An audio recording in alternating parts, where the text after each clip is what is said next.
But first, the talk of the day, man.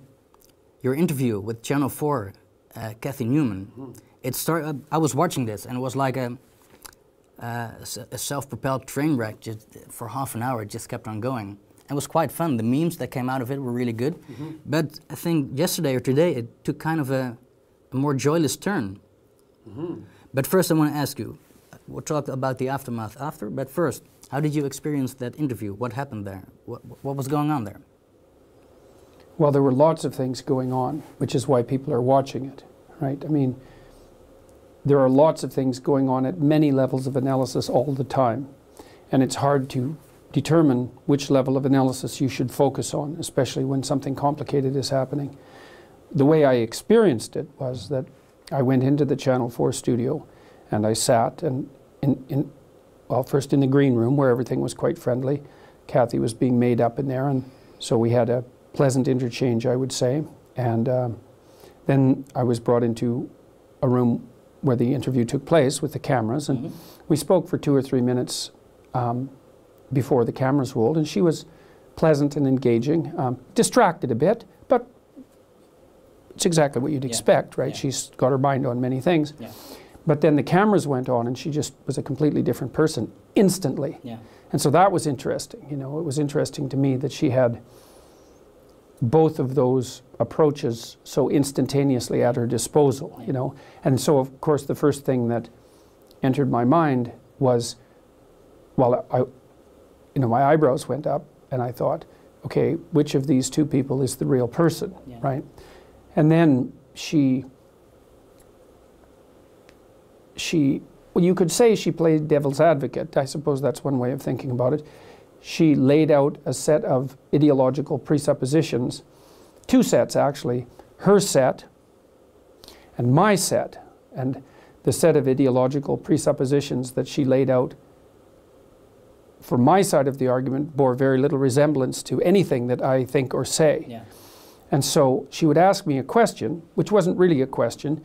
It was a barb with bait on the end of it. And I would respond, and then she would tell me... So you're saying? Yeah, she would say what I said, except then what she would say had nothing to do with what I'd saying. She was actually... Quite little to do. She was fabricating on the fly the person that she hoped, the villain that she hoped I would be, and then insisting that that was me and that denying it was a lie. Essentially, that's what the interview was. So it's deeply insincere, because she was playing an ideological persona, and she wanted you to play one as well. Well, she wanted me to be the proper foil for that, you know, and was insistent, is the right word, that I abide by that particular decision. But there was more to the interview than that, because it was, I mean, I've had a lot of experience listening to people. Tens of thousands of hours of experience listening to people, because I'm a clinical psychologist and I've had an extensive practice, and I've dealt with every sort of person you could possibly imagine, and a very large number of people that you couldn't imagine no matter how long you tried. So I was watching her after the first minute like a clinician instead of like an interviewer, and I was really paying attention to what she was doing. And I truly don't believe that anything she said in that entire interview was true on its own. It was all, I actually have a chapter about this in my book called Assume That the Person You're Listening to Knows Something You Don't, which is a taxonomy of conversational types and a discussion about how to engage in a conversation if what you're trying to do is further your knowledge of the truth. If both of you are trying to further your knowledge of the truth, which is a proper conversation, it's the highest form of conversation, not the only form. You could amuse each other too, that's a perfectly good form, or you can have a friendly spar, or you can play a primate dominance hierarchy game, which is very, very common, which is mostly what was happening in that interview. But she was using her words as tools to attain a particular kind of end.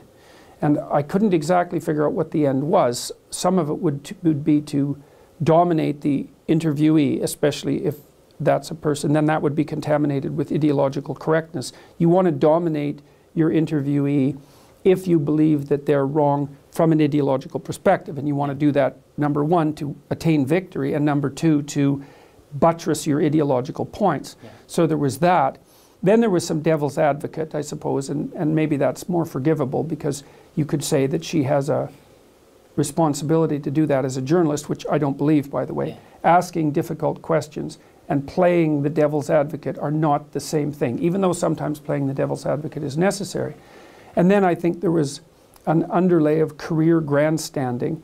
I don't know that much about her, and I don't know how she's made her reputation, but she is obviously a combative person, and my suspicions are that she's made a success of putting people, maybe she's made a success of herself in other ways, but she's made a success of herself, at least in part, by putting people uncomfortably on the spot. Yeah. And so all those things were going on at the same time. And then, of course, underneath that is the fact that there was an ideological battle being played out. I would say a threefold ideological battle. There was the battle between her position, which was radically neo-Marxist, postmodernist, I would say. She was arguing against who she thought I was, and so that was the battle. And then there was the position I was trying to put forward, which had virtually nothing to do with what she was discussing. She was fighting your strawman. Mm-hmm. Yeah, well, and it was like I was able to remain reasonably detached during the interview, because I realized almost immediately that whoever she was talking to bore very little resemblance to me. Yeah. And so, I mean, she was quite sophisticated in some sense in what she did, because she did manage to sort of...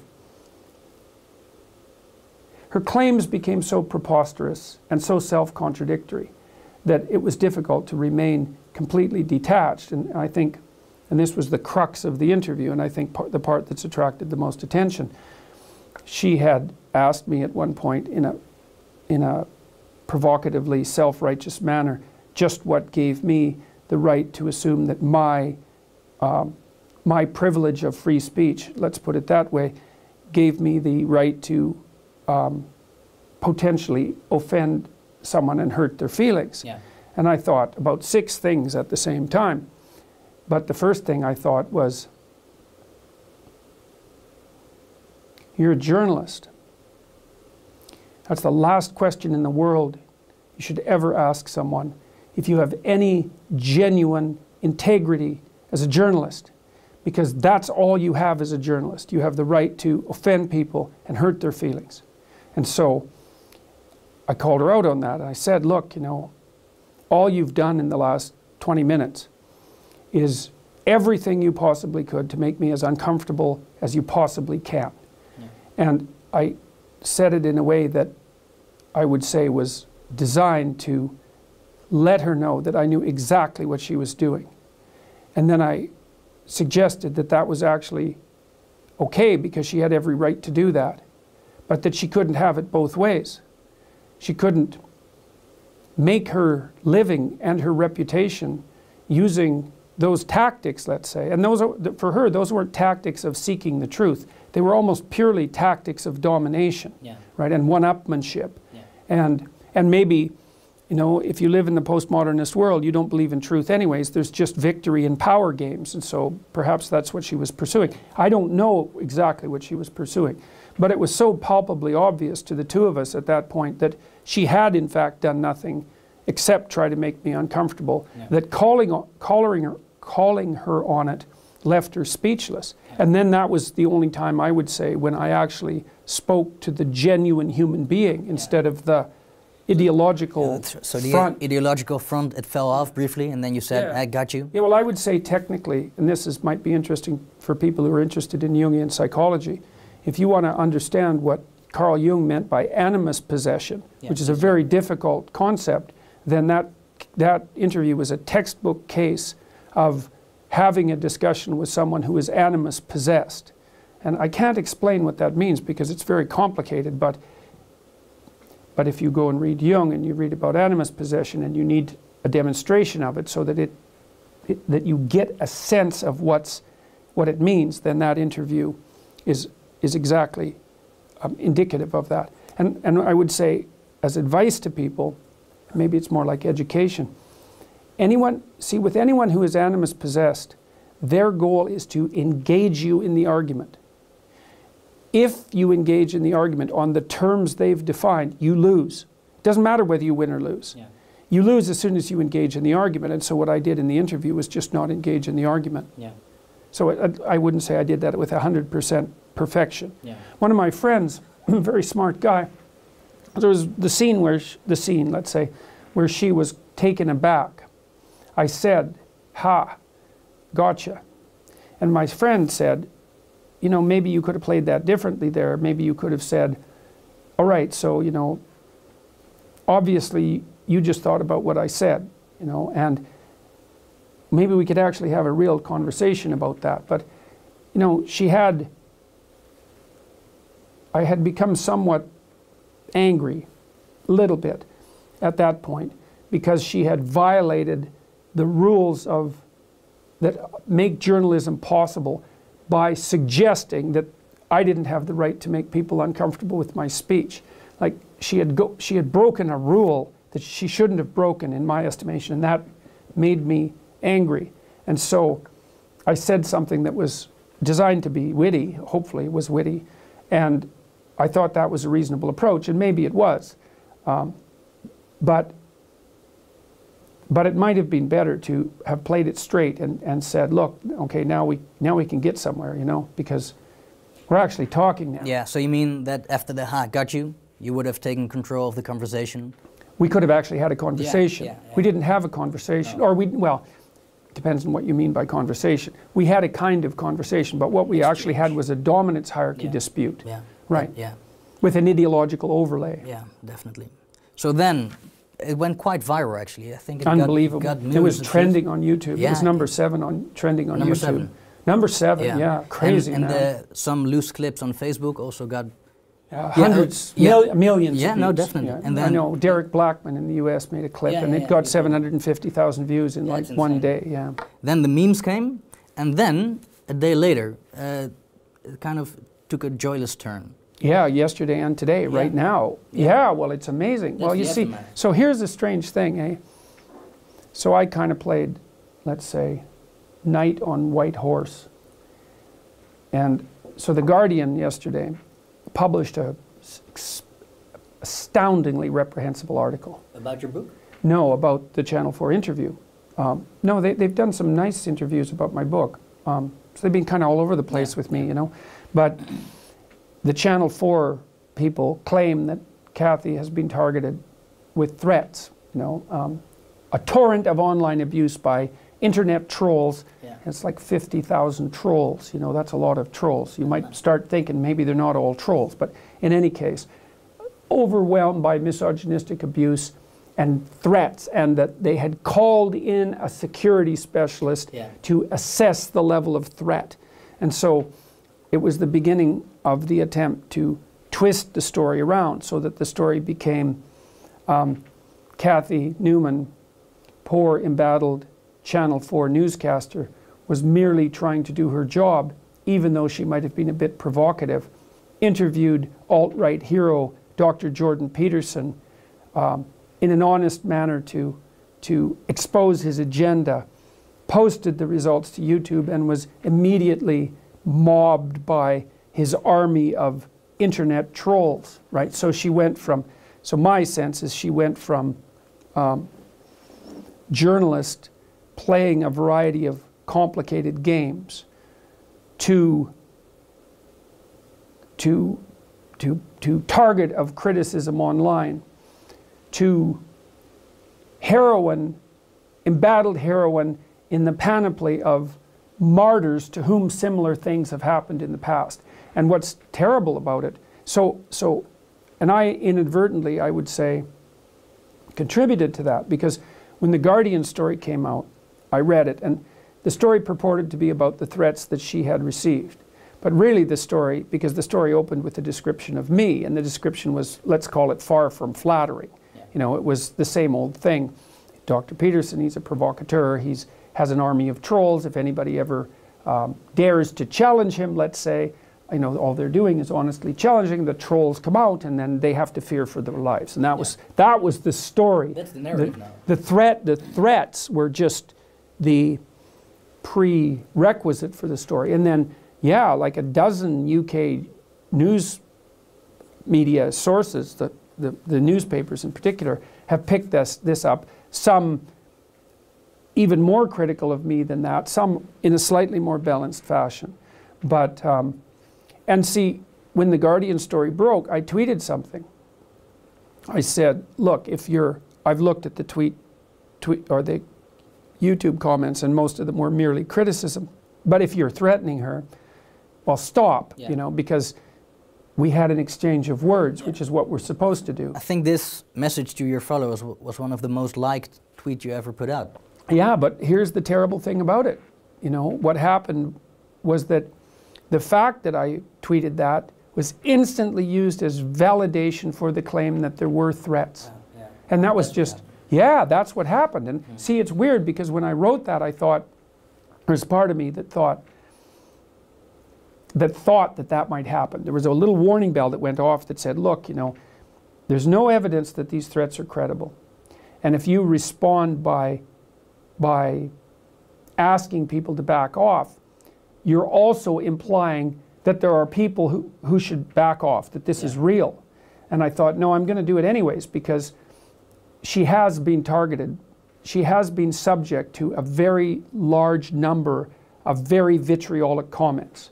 And maybe that's enough. And so, you know, it's okay to come out and say that's enough. Yeah. But the thing is, it wasn't okay, because as soon as I did it, then the fact that I did it was used as proof that all of these claims were valid. And that just floored me. Like, I was very distraught, I think is the right word about that this morning, because I didn't see that coming. But so, were there threats against her? Have you seen them? Define threat. Threats of violence? There's no threats that were sufficient to get the police involved. So what they see, the Guardian was very vague about what the threats were and how and who these security people were. They were vague about that. But the implication was that the threats were serious enough so that security people needed to be called in to advise. Yeah. Okay, well, the narrative is clarified a little bit in the last day. Now they just said, well, they had security consultants come in to look at the threats. Yeah. Well, so then you think, well, is that because they're actually concerned about the threats? Or is that because they want to spin off a story about how the threats are so severe that they had to call in security consultants? Yeah. And like, I have a strong, so let's say it's 10% the former and 90% the latter, which is what I would estimate. And so, but it doesn't matter now because the narrative has already been twisted around. Yeah. Now, I don't know if that's going to, I have no idea if that's going to actually backfire on Channel 4.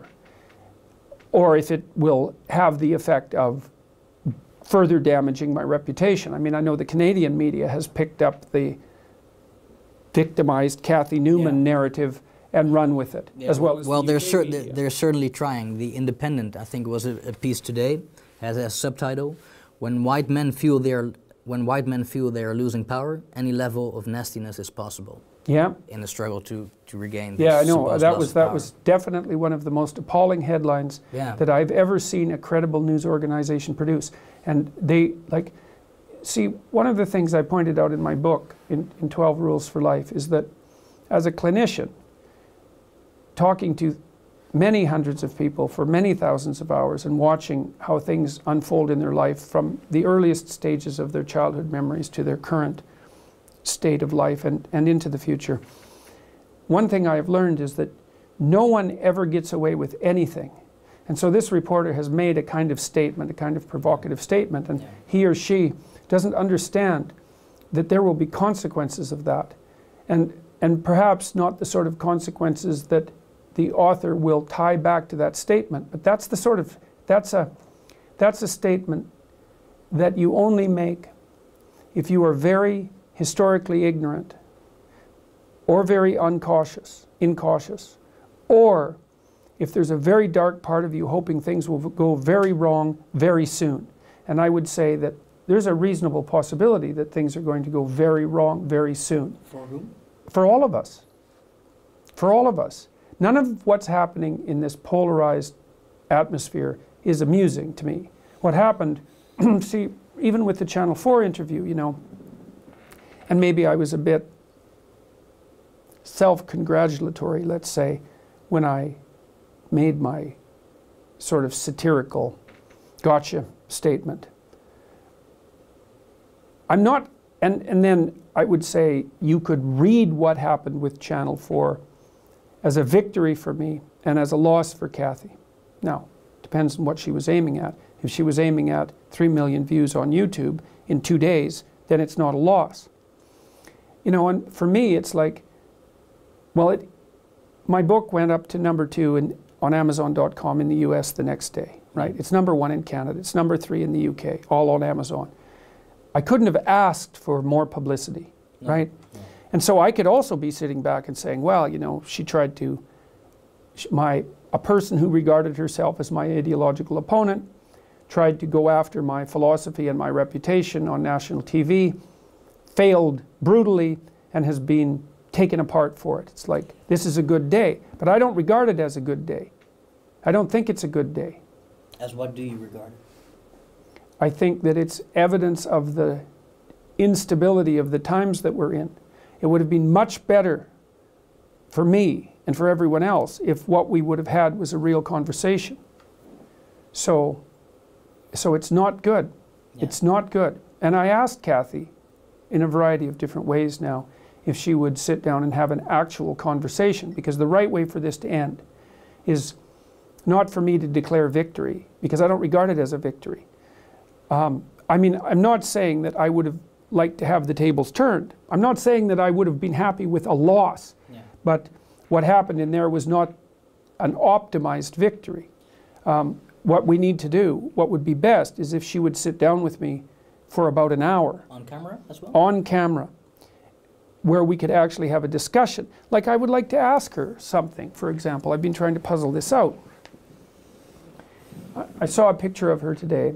That was a tweet. It was a tweet by one of her friends, and they said that the tweet was something like, we're amusing ourselves watching the Twitter comments while waiting for the police investigation. Okay, and then there's a picture of Cathy holding a tablet, you know, looking shocked in a very pleased way, I think is the right way of, and you see, that's kind of what I'm worried about, is that she is shocked in a rather pleased way. Was this the police investigation into the threats to her? Presumably. It wasn't clear, but presumably. Yeah. But I think she removed those tweets. She did remove them, but it's hard to remove things from Twitter. Yeah. And so, but I've also been sitting here thinking, like, you know, people write me and they say, well, you must be, I'm writing you a letter of support, you must be receiving an overwhelming amount of hate mail, you know, keep up the good work. I don't receive any hate mail. I received like 5 pieces of hate mail in the last 15 months. I can't believe that that's the case. Very modest number. Yeah, and they weren't particularly vitriolic. Yeah, they were criticisms, you know. Yeah. So I don't get hate mail. Now, I don't know why, but I don't. But, you know, if the tables were turned, you know, and if I had done an interview and then 50,000 people had written critical comments about me in 2 days, ranging from like pretty severely critical to pretty damn vitriolic, I would be having a rough time of it, man. I'd be sitting there thinking, Jesus, you know, what the hell did I do? What did I do that was so deeply wrong that this was the result? But I don't know what Cathy's thinking. That does not seem to constitute her response so far. Well, you know, I hesitate to guess at it, but there's no evidence that that's her response. Yeah. You know, she said, oh, well, it was all in good fun. It was part of the game. Thank you for being a good sport. It's not a game for me. Viva feminism? Yeah, exactly. Viva feminism. We're really, and I mean, what my impression of the response to her interview is that virtually everyone watching it online, and I'm judging this response by the number of likes to dislikes and the comments, which are running about 80 to 1 against her, which is like 50 to 1 against you is not good. Yeah. Like 80 to 1 against you is really, really not good. Yeah. There's something wrong. And so, and these aren't trolls. These aren't my army of trolls. These 3 million people who've watched the video, or it's more than that actually, that's all sorts of people everywhere. Yeah. And they're not happy with the way the interview went. And that would crush me. Yeah.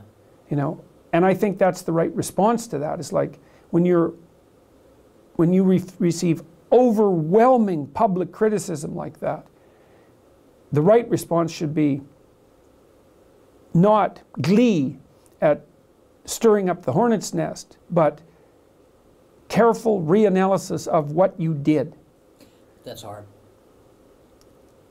It's not as hard as the alternative, because if you're riding high and there's a correction coming and you keep forestalling it, the correction will get larger and larger and larger and larger, and finally, when it comes, you will not be able to tolerate it. And that's the situation I believe that she's in. The correction is coming. Has she responded to your request to sit down again? No, but it's been made very, very, recently. Okay. So I've had a colleague of hers contacted me and said that he would do what he could to put us in touch, and other people have been working behind the scenes, and Yeah. I suggested it on Twitter, and I'm likely going to contact my press agents at Penguin and see if they want to contact her and ask. But because that's the right outcome. The right outcome is we had this bit of combat, let's say. It produced a scandal. Now we actually talk about it. Yeah. No tricks, Yeah. just a conversation. And then everybody wins, right? Because I can admit whatever mistakes I made, she can admit whatever mistakes she made, we can drop the persona, Yeah. which is what she had. Yeah, It was an definitely. animus-possessed persona, technically speaking. She could drop that, we could actually have a discussion. Yeah. Like, I would open the discussion by asking her why she was taken aback when I asked her about her treatment of me in the interview. Yeah. And people have also been spinning that as my claims to have been victimized in the interview. So, which is another sign of how pathological the discourse has become. Yeah. Because pointing out what's happening and claiming some kind of victim status are by no means the same thing. Yeah. So what you're saying, that although it might look as a victory for you, and the attention it has It's not generated, a healthy victory. it's not a healthy victory. Right. And taking back to that, you said that it's actually a sign of the times where things could go really wrong for all of us really soon. Yeah, we're playing with fire. Yeah, what do you mean by this? Can you elaborate? Well, things go wrong in cultures all the time, right? You get the polarization increases until people start to act it out. I mean, I'll give you an example. I always pay attention to what happens at the back of my mind, to the bottom of my mind, let's say. And what I learned from Carl Jung, for example, one thing was that if you watch what happens in your imagination while you're speaking and while things are happening to you, you'll see little dreamlike fragments happening all the time. Mm-hmm. They're not in words, they're really more like brief dreams. Jung thought we were dreaming all the time, even when we were awake. And, today I was reviewing maybe 10 or 11 of these newspaper articles that had played this twisty game and accused me of sicking my internet trolls on the poor hapless journalist. And I thought, this was the dark part of me, right? That's the shadow part, thought, if I wanted to sick my internet trolls on Channel 4, then there'd be nothing but broken windows and riots. And then there's a little part of me that thinks, wouldn't that be fun? Right, and that's where we're at. It's like, because I'm a reasonable person, a very reasonable person, But even though I have can... these thoughts in the back of your mind. Oh yes, Yeah. and I pay attention to them because I know that they're part of the collective unconscious, right? Yeah. They're the shadow part. And Yeah. when there's part of me thinking, well, wouldn't that just be perfectly goddamn delightful? Then there's lots of people who are not only thinking that way sometimes, but thinking that way all the time, and they're just waiting for that to be the proper response. You see this with the Antifa violence in the United States, and with the Charlottesville thing as well. So, but basically what you're saying is that when you have these dark thoughts in your mind, in the back of your mind, you kind of tap into the collective unconscious of the culture you're embedded in. Definitely, definitely. There's no doubt about it, is that the dark part of me and the dark part of you is the same thing in some ways, and we live in the same culture, and so it's going to manifest itself in a similar manner. Yeah. So you're saying the polarization that we're seeing right now, that we are speaking out, it's not in the future we will act out that polarization. Well, if we keep accelerating it, especially if we keep accelerating it with lies, you know, and this whole Channel 4 rat's nest is like 90% lies, maybe more. And, you know, a lot of it's ideologically motivated lies, but it doesn't matter. It's still lies. Like Cathy, as I said, there was virtually nothing she said in that interview that was actually coming from her, like a deep part of her, the soul of her. All persona. It was all persona. It was all persona, and all use of words in a expedient manner as tools to obtain, I think, probably status, dominant status, and reputation. Yeah.